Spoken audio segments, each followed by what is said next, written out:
fellow paranerds. I hope your day is absolutely fantastic, and I wanted to welcome you to the 31 Days of Halloween. So, what is the 31 Days of Halloween? Well, it's simple. There's 31 days in October. You're going to get 31 movie reviews. 31 horror movie reviews, that is. And today we're going to start out with a doozy because we're going to talk about a movie that when I was a child absolutely terrified me because of two scenes. One involving a frog and one involving someone being eaten. And that movie is...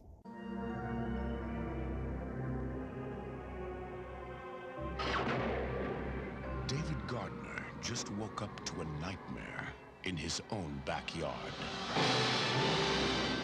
But no one will listen. We landed right back there, right behind the hill. No one will believe. I told you, he needs psychiatric help. And soon, no one will be left. Dad? Are you okay, Dad? Fine. Because something strange is happening to the people of Willow Creek.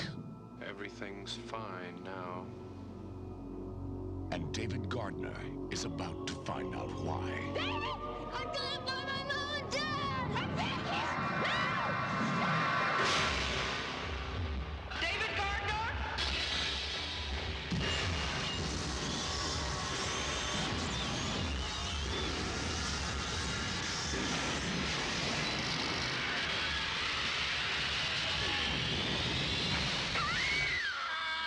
Canon Films presents Toby Hooper's Invaders from Mars.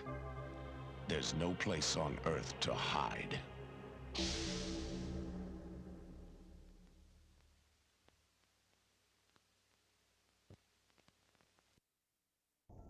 Invaders from Mars, the 1986 remake of the original 1953 film. And this remake is directed by none other than Toby Hooper. That's right, Toby Hooper, the man who brought us Texas Chainsaw Massacre, brought us Invaders from Mars. And now that I'm older and I can appreciate this film, it's a lot of fun, and I highly recommend you check it out. So, what is Invaders from Mars? Well, Invaders from Mars is about a young boy named David Gardner, played wonderfully by Hunter Carson, who one night during a storm sees a UFO land in an area behind his house called the Copper Pit.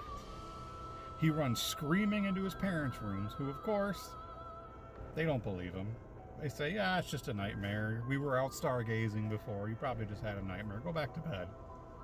So the next day, on some strange whim, his father decides to check out the Copper Pit anyways.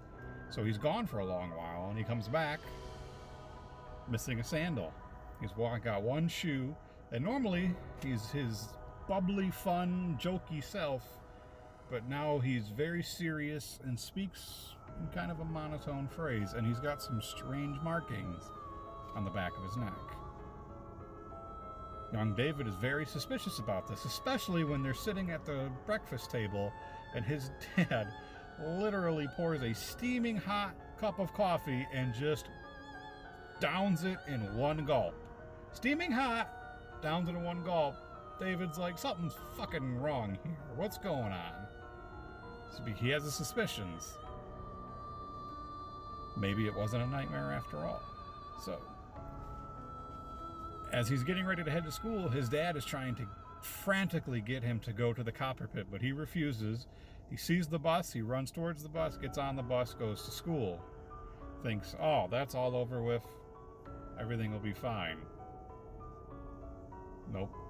At school, things just get worse because his teacher, acting very strangely, and also has some strange markings on the back of her neck. Just like his father. So now, soon enough, it seems more and more the local residents and his fellow classmates are acting very strangely, and they all have these marks on the back of the neck. So David goes to the only one person he can trust, Nurse Linda Magnuson, played by the amazing Karen Black, who, if you're a horror aficionado, will know from the Trilogy of Terror. And she did a great job in that film. She does a great job in this film. So, Linda at first has a hard time believing David's story, thinking, oh, he's young, he's just making something up. Soon enough, she's starting to have her suspicions because David's teacher is acting very strange, and something on the back of her neck. And it really hammers it home when she sees a fellow classmate who's concerned about David, wants him to come back to class right away. She's got something on the back of her neck too.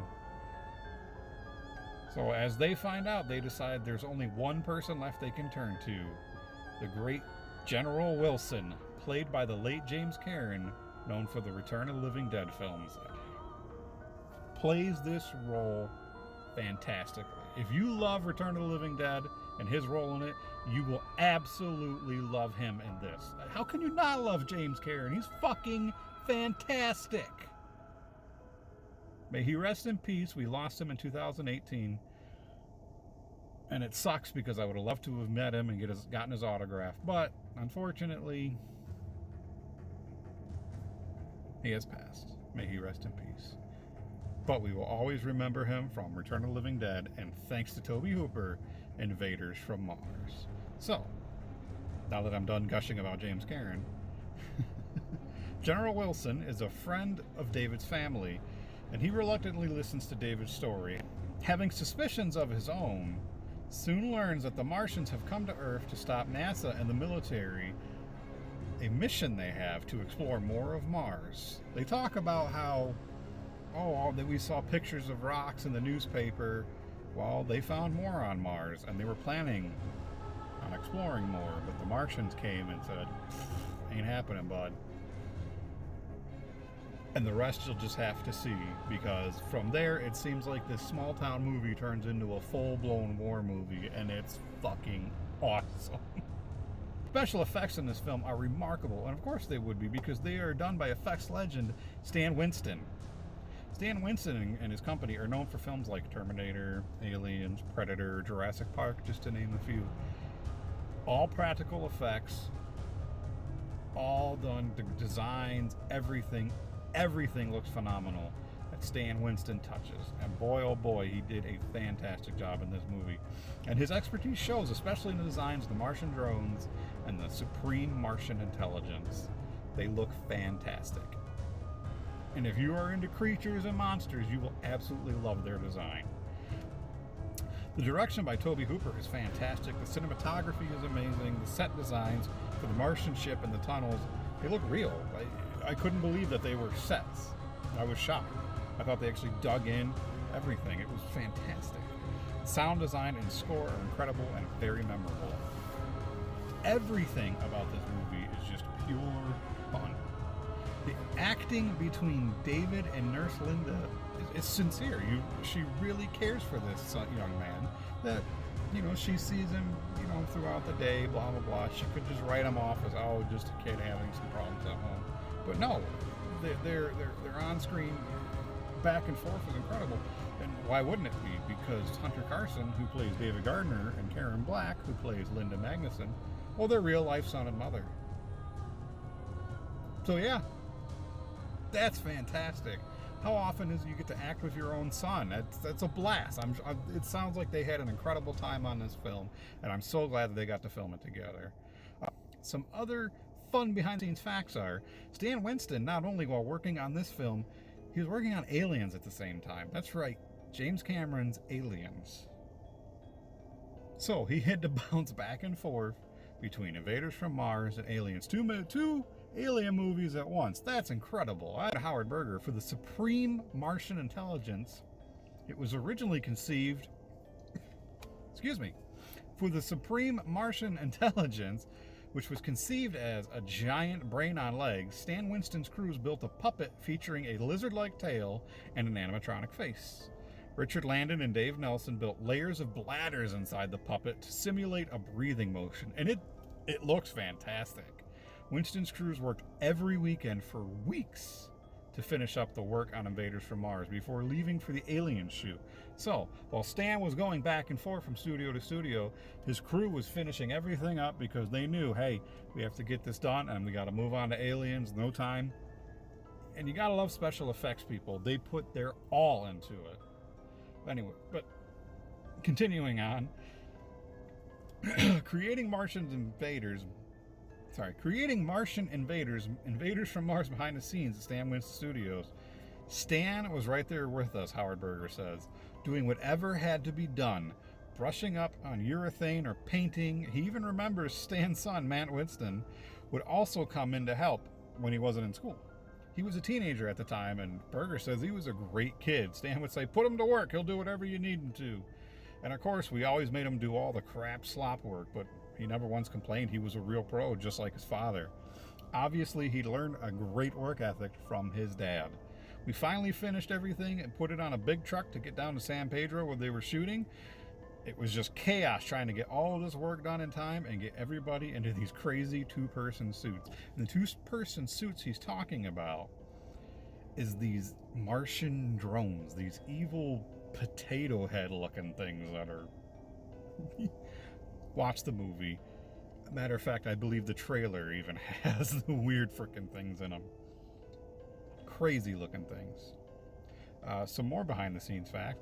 This is one of the 2 films directed by Tooper that came out from Canon Films in the same year. The other, of course, was Texas Chainsaw Massacre Part 2. Probably my favorite Texas Chainsaw Massacre movie. It's so much fun to watch. And you may see a review of that coming up very soon. And like I was saying about the 2 Martian suits, there was only 2, which is incredible because there's scenes where you see dozens of these things, but yeah, they only made 2. It just goes to show how much work ethic and how much design and detail that these special effects crews put in to make sure these look fantastic, to bring you a fun movie. And they did a fucking great job, and I love it. Absolutely love it. I give this movie 4 out of 5 ghosts, and I highly, highly recommend you give it a shot. I thank you for watching day 1 of 31 Days of Halloween, and tomorrow we have a good one for you.